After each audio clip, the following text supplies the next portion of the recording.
અમરેલીમાં ત્રાકુડા ગામે સિંહની લટાર કેમેરામાં કેદ થઈ છે। બે સિંહે વાછડીનો શિકાર કર્યો। શિકાર લઈ અને જતા સિંહ સીસીટીવીમાં કેદ થયા। ખાંભા ગીરના ગામડાઓમાં વારંવાર સિંહ ઘૂસે છે। સિંહના આટાફેરાનો વિડીયો વાયરલ થયો છે। સ્થાનિકોમાં ફફડાટ છે। શિકાર લઈ અને જતા સિંહ સીસીટીવીમાં કેદ થયા છે। ખાંભા ગીરના ગામડાઓમાં વારંવાર સિંહ આવવાની ઘટનાઓ બનતી રહે છે। સિંહના આટાફેરાથી સ્થાનિકોમાં ફફડાટ ફેલાયો છે। આ વિડીયો અત્યારે સોશિયલ મીડિયામાં વાયરલ થઈ રહ્યો છે। ત્રાકુડા ગામની આ ઘટના હોય તેવું અનુમાન છે। બે સિંહે વાછડીનો શિકાર કર્યો હતો।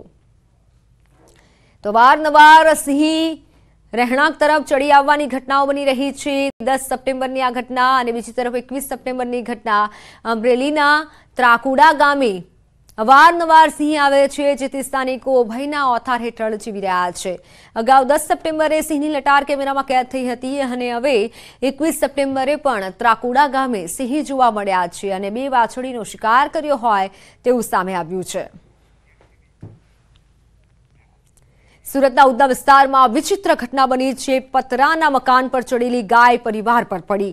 પતરું તૂટી જતા ગાય પરિવાર પર પડી। પરિવારના 3 સભ્યોને ગંભીર ઇજાઓ પહોંચી છે। પતરાના મકાન પર ચડેલી ગાય જોઈ શકાય છે। પતરું તૂટી જતા ગાય પરિવાર પર પડી હતી। પરિવારને ઈજાઓ પહોંચી છે। પરિવારને હોસ્પિટલ ખસેડવામાં આવ્યા છે। પંખાને પણ નુકસાન પહોંચ્યું છે। પતરું તૂટી જતા ગાય સીધી પરિવાર પર પડી હતી। સુરતમાં ડીડીઓ સહિતના અધિકારીઓને લાભ થઈ રહ્યો છે। લાઇટ હટાવવા આદેશ કરાયો છે। વાહન વ્યવહાર કમિશનર દ્વારા આ સૂચના આપવામાં આવી। શહેરના આરટીઆઈ એક્ટિવિસ્ટ અને જાગૃત નાગરિક સંજય ઇજાવા અને હિતેશ જાસોલિયા દ્વારા ફરિયાદ કરાઈ હતી। કેન્દ્ર અને રાજ્ય સરકારની લાઇટ અને બ્લુ ફ્લેશ લાઇટ હટાવવા આદેશ કરાયો। જાગૃત નાગરિકોએ પોલીસ કમિશનરથી લઈ મુખ્યમંત્રી સુધી કરાયેલી ફરિયાદ બાદ આદેશ અપાયા। ડીડીઓ, ડેપ્યુટી કલેક્ટર અને ડીએસઓ સહિત જિલ્લા ચૂંટણી અધિકારીને બ્લુ અને લાલ ફ્લેશ લાઇટ હટાવવા સૂચના અપાઈ। સંબંધિત લાઇટ અંગેની સ્પષ્ટતા કરાતું નોટિફિકેશન પણ બહાર પડાયું।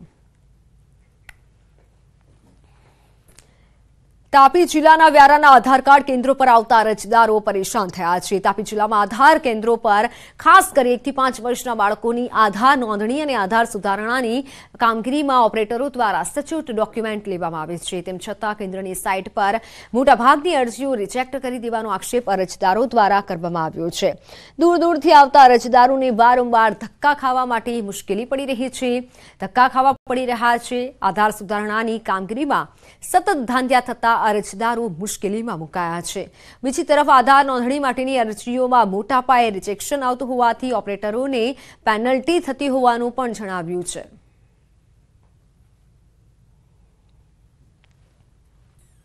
3 મહિનાની બેબી છે મારી અને એના હાથે મેં 10, 15, 20 દિવસે ધક્કા ખાઉં છું। હમણાં સવારમાં મેં 8 વાગે આવ્યો ત્યારે મેં કૂપન કઢાવ્યો। લાઈનમાં ઉભેલા તો મેં 4થા નંબર પર હતો ત્યારે મને 16 નંબરની કૂપન મળી છે। લાઈનમાં સવારમાં એ લોકો બેઠેલા ત્યારે કૂપન આપી દેવું જોઈએ। મારા નાના બાળકનું આધાર કાર્ડ કઢાવવા માટે અમે 3 મહિના પહેલાં અહીંયા આવી ચૂકેલા હતા અને એનું અરજી અમે નોંધ કરાવી હતી, પરંતુ હજુ સુધી એનો આધાર કાર્ડ કે કોઈ પણ પ્રકારનું લેટર અમને મળ્યો નથી। અને ફરી વખત અમે અહીંયા તપાસ કરી તો અહીંના જે કોમ્પ્યુટર ઓપરેટર કે જે કોઈ અધિકારી છે એમને સ્ટેટસ તપાસવાની ના પાડી છે। હવે અમે નવા આધાર અને અપડેશનની કામગીરી અહીં કરીએ છીએ, પરંતુ આધાર કાર્ડ નવા બનતા નથી। એના પર પેનલ્ટી અમને ઇસ્યુ થાય છે અને ડોક્યુમેન્ટ પણ અમે સચોટ લઈએ છીએ, છતાં પણ યુઆઈડીમાંથી રિજેક્શનનું પ્રમાણ વધે છે અને અમને પેનલ્ટી ઇસ્યુ થાય છે અને અમારા લીધે અમારા ઘણા ઓપરેટરો આ પેનલ્ટીના લીધે રાજીનામું મૂકીને જતા રહ્યા છે। મહત્વના સમાચાર પર નજર કરીએ તો રાજકોટમાં પરિવારનો સામૂહિક આપઘાતનો પ્રયાસ। ગુંદાવાડી વિસ્તારમાં 7 લોકોએ ઝેરી દવા ગટગટાવી। સોની પરિવારના 7 લોકોની અસર થઈ હોસ્પિટલ ખસેડાયા છે। બેંકની લોન અંગે હેરાનગતિ કરાતી હોવાનો આક્ષેપ છે। હાલમાં તમામની હાલત ભયમુક્ત છે। એક જ પરિવારના 7 લોકોએ સામૂહિક આપઘાતનો પ્રયાસ કર્યો। સોની પરિવારના 7 સભ્યોનો આપઘાતનો પ્રયાસ, પરંતુ હાલ તમામની હાલત અસ્થિર છે। બેંકની લીધેલી લોન ભરપાઈ ન થતા આપઘાત કર્યાનું અનુમાન છે। એક જ પરિવારના 7 લોકોના આપઘાતના પ્રયાસથી સમગ્ર પંથકમાં અત્યારે અરેરાટી ફેલાઈ છે। રાજકોટની આ ઘટના કે જ્યાં એક જ પરિવારના 7 લોકોએ સામૂહિક આપઘાતનો પ્રયાસ કર્યો, પરંતુ હાલ તમામની હાલત સ્થિર છે। લીધેલી લોનની ભરપાઈ ન થતા આપઘાત કર્યાનું અનુમાન છે। તમામને હાલ હોસ્પિટલ ખસેડવામાં આવ્યા છે। ગુંદાવાડી વિસ્તારમાં 7 લોકોને અસર પહોંચી છે। ઝેરી દવા ગટગટાવી હોય તેવું સામે આવ્યું છે, પરંતુ હાલ તો તમામની હાલત સ્થિર છે। લોનની ભરપાઈ ન થતા આપઘાત કર્યો હોય, સામૂહિક આપઘાત કર્યો હોય તેવું હાલ સામે આવ્યું છે, પરંતુ હોસ્પિટલ તમામ લોકોને ખસેડવામાં આવ્યા છે। પોલીસે પણ તપાસ હાથ ધરી છે।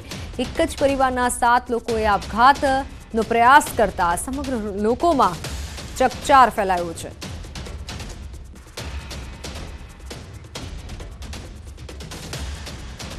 તો હાલ સમાચારોમાં સમય થયો છે વિરામનો।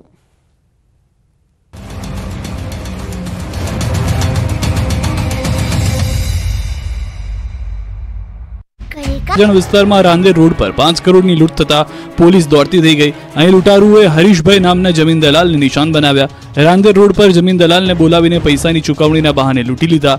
લૂંટારુઓ લૂંટ કરી ફરાર થઈ ગયા। આ અંગેની જાણ થતા પોલીસ ઘટના સ્થળે પહોંચી। પોલીસ દ્વારા સીસીટીવી ફૂટેજ સહિતની તપાસ હાથ ધરવામાં આવી। તપાસમાં સામે આવ્યું છે કે લૂંટારુઓ 20 દિવસથી જમીન દલાલના સંપર્કમાં હતા। જમીન દલાલે બ્લેકના 5 કરોડ રૂપિયા વાઇટ કરવા માટે આપ્યા હોવાનો પોલીસે દાવો કર્યો। તપાસમાં ખુલાસો થયો છે કે જમીન વેચ્યા બાદ 5 કરોડ રૂપિયા બ્લેકમાં આવ્યા હતા। તેને વાઇટ કરવા માટે મુંબઈના 2 વ્યક્તિનો સંપર્ક કર્યો। 5 કરોડ રૂપિયા બ્લેક લઈને લૂંટારુઓએ 5 કરોડ આરટીજીએસથી આપવાની વાત કરી। 5 કરોડ રૂપિયા એક કારમાં બેસાડી લઈ લીધા। બાદમાં રસ્તામાં જમીન દલાલને ઉતારી લૂંટારુ ફરાર થઈ ગયા।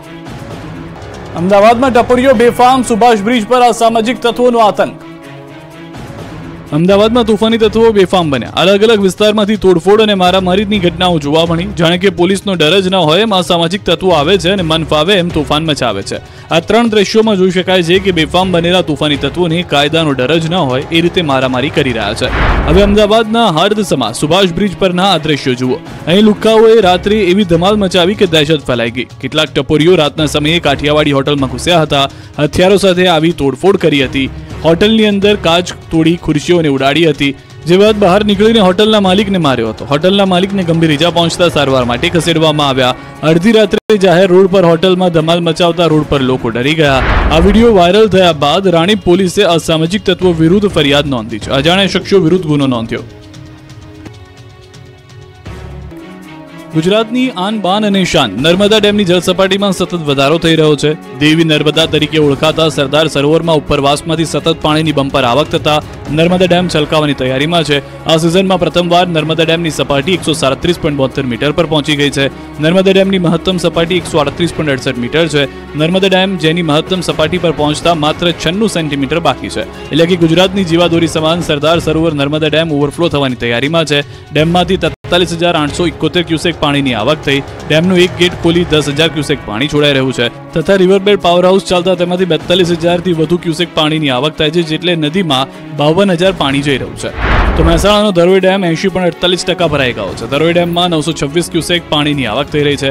હાલમાં ધરોઈ ડેમની જળસપાટી 616.77 ફૂટ પર પહોંચી છે। ધરોઈ ડેમમાંથી મહેસાણા, પાટણ અને બનાસકાંઠામાં અપાય છે પાણી। 10 શહેરો, 1,007 ગામ અને પરાને અપાય છે પીવાનું પાણી, જેમાંથી 9 શહેર અને 538 ગામ એવા છે કે નિયમિત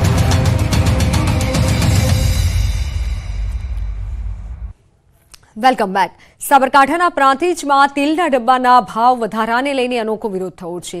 સામાજિક કાર્યકર અનિલ પટેલ હાથમાં ખાલી તેલનો ડબ્બો લઈ ખખડાવતા પ્રાંતિજની બજારમાં નીકળ્યા।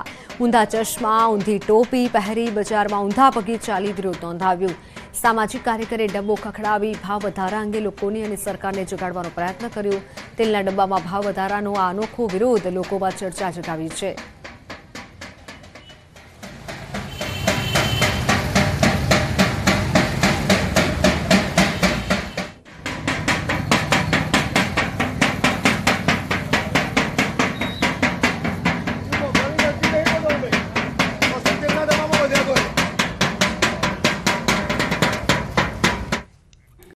રાજકોટ જિલ્લાના ઉપલેટાના ગઢાળા ગામે કોસવે બનાવવાની માંગ ઉઠી છે. અનોખી રીતે તેનો વિરોધ કરાયો. ગઢાળા ગામે મોજ નદી ઉપર બનાવેલ કોસવેમાં ઘણા સમયથી મસ્ત મોટા ગાબડા પડ્યા છે.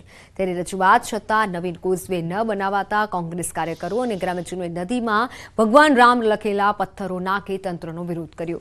રજૂઆત કરી થાકેલા ગ્રામજનોએ ભગવાન રામ પાસે પુલ બનાવવાની પ્રાર્થના કરી.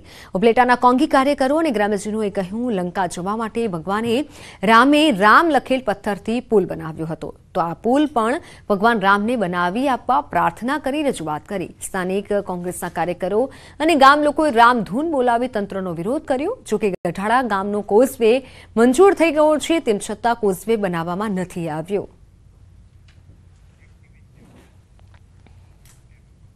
દ્વારકા જિલ્લાના ખંભાળિયામાં પીજીવીસીએલ કચેરીએ પહોંચી ખેડૂતોએ વિરોધ નોંધાવ્યો. ખંભાળિયા તાલુકાના લાલુકા, ભીંડા, ફોટ, કેશોદ સહિતના ગામના ખેડૂતોને વીજ પુરવઠો ન મળતા રોષે ભરાયા.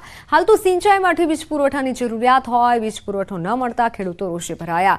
જિલ્લા પંચાયત અને તાલુકા પંચાયતના સદસ્યો સાથે ખેડૂતોએ વિરોધ નોંધાવ્યો. મગફળી સહિતના પાકો વીજ પુરવઠો ન મળતા ખેડૂતો મુશ્કેલીમાં મુકાયા. સમયસર વીજ પુરવઠો આપવાની માંગ ખેડૂતોમાં ઉઠી છે. અમે અહીં ખંભાળિયા આવ્યા છે. અમારે રામનગર ફીડરમાં કોઈ ગાડી રાત્રે જોશીભાઈ ગાડી લઈને આવે છે 60 કેવી નિંદર કરીને આવતા રહીએ છે. કોઈ લાઈટ હામી કરવા આવતા જ નથી. ફોન એનો શીશો પાવે છે, પરમાર સાહેબ નો શીશો પાવે. અહીં કમ્પ્લેન નંબરમાં રખાવી તો એનો ટેબેલી મોકલાવે. ફોન કોઈ ઉપાડતા જ નથી. અમારો કોઈ ખેડૂતનો અવાજ સાંભળતા જ નથી. ખંભાળિયા 4 રસ્તા વીજ મુકામે અત્યારે અમે બધા સૌ ખેડૂતો સાથે પધાર્યા છે. કારણ કે અનેક સમયથી રજૂઆતો કરવા છતાં પણ જ્યારે આ ખંભાળિયાની અંદરમાં વીજને ગામડાની અંદર નથી આપતા હોવાથી આજે તમામ ખેડૂતો ગામડેથી ભેગા થઈ અને મેં રજૂઆત કરેલ છે કે જે અમને પૂરતી લાઇટ પ્રમાણમાં આપે. અમારે અટાણે ખેડૂતને બધીને લાઇટની સમસ્યા છે, લાઇટ આવતી નથી. બરોબર. પછી આ લાઇટના જે માણસો અમારે શેરડી ફીડર ઉપર કામ કરવા જઈને મોકલે છે, એ કામ પણ નથી કરતા. અને અમે ટીસીનું ભરી ગયું હોય ને, ટીસી એટલે અઠવાડિયા વિનાનું અમને ટીસું મળતું નથી. એનું પ્રૂફ હું પોતે છું. મારું ગયા શનિવારે ટીસી ભરી ગયું, હજી હાલની તારીખમાં અહીંથી નીકળ્યું નથી. દેવભૂમિ દ્વારકા જિલ્લાના ખંભાળિયાના ગ્રામ્ય વિસ્તારમાં વીજ ધાંધિયાથી ખેડૂતો પણ રોષે ભરાયા છે. હું આપને સીધા દ્રશ્યો બતાવવાની કોશિશ કરીશ. ખંભાળિયા તાલુકાના ગ્રામ્ય વિસ્તારના ખેડૂતો હાલ મોટી સંખ્યામાં પીજીવીસીએલ કચેરીએ પહોંચ્યા છે. સાથે તાલુકા પંચાયતના સદસ્યો તેમજ જિલ્લા પંચાયતના સદસ્યો પણ ઉપસ્થિત છે. ખેડૂતોનો આક્ષેપ છે કે છેલ્લા 8 થી 10 દિવસથી ખંભાળિયા તાલુકાના ગ્રામ્ય વિસ્તારમાં સમયસર વીજળી ન મળવાના કારણે જે ખેડૂતોનો મગફળી, કપાસ સહિતનો પાક છે તે સુકાઈ રહ્યો છે. જો સમયસર વીજળી મળે તો જે ખેડૂતો છે તે પોતાનો પાકને પિયત આપી શકે, પરંતુ વીજ ધાંધિયાથી પરેશાન થઈ ખેડૂતો હાલ મોટી સંખ્યામાં ખંભાળિયા પીજીવીસીએલ કચેરી ખાતે રજૂઆત કરવા પહોંચ્યા છે. ત્યારે વહેલી તકે વીજ ફોલ્ટ રિપેર થાય તેવી માંગ હાલ ખેડૂતો કરી રહ્યા છે. મુકુંદ મોકરિયા, ન્યૂઝ 18 ગુજરાતી, દેવભૂમિ દ્વારકા. પંચમહાલ જિલ્લાના ઘુસા ગામમાં જવાનો એકમાત્ર મુખ્ય માર્ગ ધોવાતા સ્થાનિકો મુશ્કેલીમાં મુકાયા છે. આપ જે દ્રશ્ય જોઈ રહ્યા છો તે ભારે વરસાદના કારણે તૂટેલા કોઝવેના છે. કલોલના ગુસ્તણ ગામના રહીશોને ખેતરમાં અવરજવર માટેના મુખ્ય માર્ગ પર આવેલો કોઝવે તૂટી જતા ભારે હાલાકી વેઠવી પડી છે. ગોમા નદી પર આવેલા આ કોઝવે પર થઈ ખેડૂતોને નદીને પેલે પાર ખેતરમાં જવું પડે છે. ગુસર ગામના ખેડૂતોની ખેતી લાયક 200 વીઘા જમીન નદીના પેલે પાર આવેલી હોવાથી દરરોજ ના છૂટકે આ માર્ગનો ઉપયોગ કરવો પડે છે. કોઝવે પર મસમોટા પથ્થર હોવાથી ગ્રામજનો તેના પરથી ચાલી પણ નથી શકતા. સ્થાનિકો પોતાના વાહનો પણ મહામુસીબતે કોઝવે પરથી લઈ જાય છે. આ નદી છે એ ગોમા નદીના નામે ઓળખાય છે. હવે આ નદીને પેલે પાર અમારા ખેડૂતોની લગભગ 200 વીઘા જમીન આવેલી છે અને એ જમીન ઉપર જ આ બધા ખેડૂતો નિર્ભર છે. ચોમાસા દરમિયાન દર વર્ષે એવું બનતું હોય છે કે આ પુલ ધોવાઈ જાય છે. વચ્ચે હમણાં 2 દિવસ પહેલા ઘાસચારો લેવા નીકળ્યો ત્યારે પુલ ઉપરથી બાઇક લઈને નીકળતો હતો અને આ પથ્થરમાં બાઇકનો સ્લીપ થવાથી હું પડી ગયો અને પગમાં પણ વાગેલો છે. તો અમારે સરકારશ્રીને વિનંતી છે કે વહેલી તકે અમારા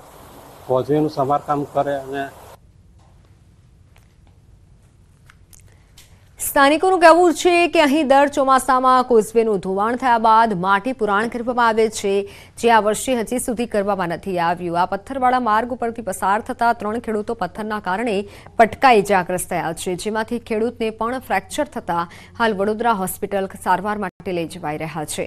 આ સર્જિત સ્થિતિમાંથી કાયમી મુક્તિ માટે યોગ્ય પુલ બનાવવામાં આવે અને હાલ હંગામી ધોરણે માટી પુરાણ કરવામાં આવે તેવી અહીંના ખેડૂતો માંગણી કરી રહ્યા છે। ગુસરના ખેડૂતોની જમીન નદીની પેલી બાજુ આવેલી છે। આશરે 200 થી 250 વીઘા જમીન છે। દરેક ખેડૂતને ખેતી કરવા માટે મજૂર વર્ગને પેલી સાઈડે જવું પડે છે। છેલ્લા 2-3 વર્ષથી ગોમાળા જે કોઝવે બ્રિજ ધોવાઈ જાય છે, ચાલુ વર્ષે પણ ધોવાઈ ગયો છે। સરકારને વિનંતી કરી છે અને નવેસરથી ફરીથી સાઈડમાં પૂરી આપે એવી અમારી નમ્ર વિનંતી છે।